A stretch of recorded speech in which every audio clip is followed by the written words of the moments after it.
Now, let's go back to the last definition of the acceleration. It's Vf minus Vi over t.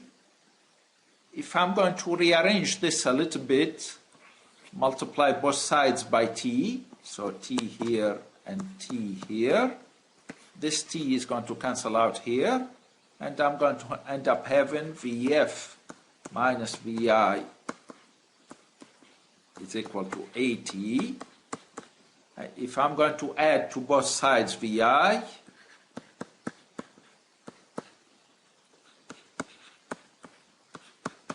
the Vi's here cancel out, and I end up having Vf is equal to At plus Vi.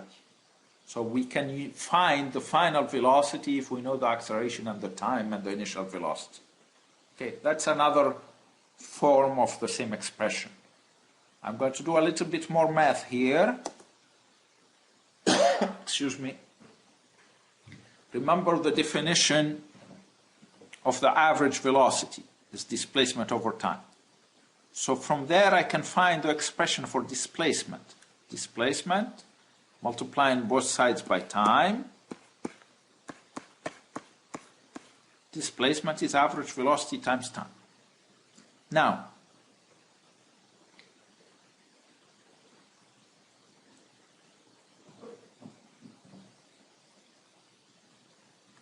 remember the last equation that we just wrote down, saying that the final velocity is given by this, At plus Vi, plus the initial velocity.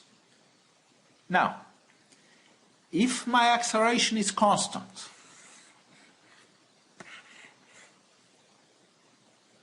this is the exception, this is very important, then my average velocity is also equal to the initial velocity plus the final velocity over 2.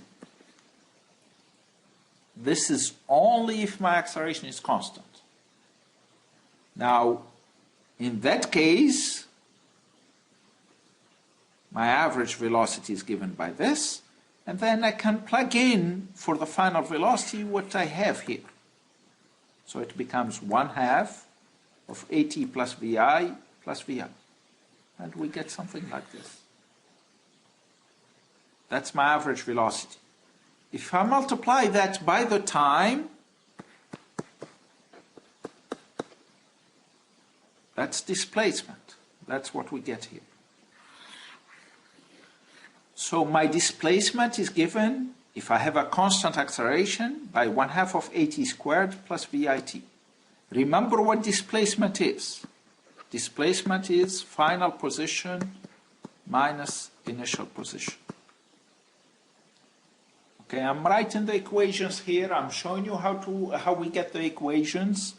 But in exams, there is a formula sheet that I'll be posting on the website. You are going to be able to use it. You don't have to memorize equations. I don't see a purpose in that. Okay, one last thing.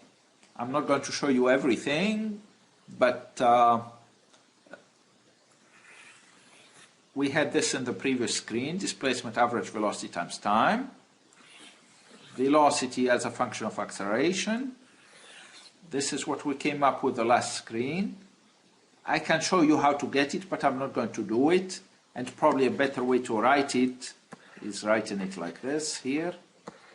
Final velocity squared minus initial velocity squared is 2AD. Twice the acceleration times the displacement. That's another expression that we use. Now, the nice thing about this expression is we can use it when we don't know the time.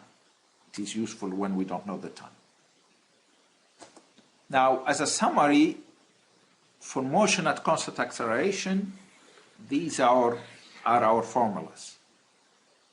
Look here, I rewrote this a little bit.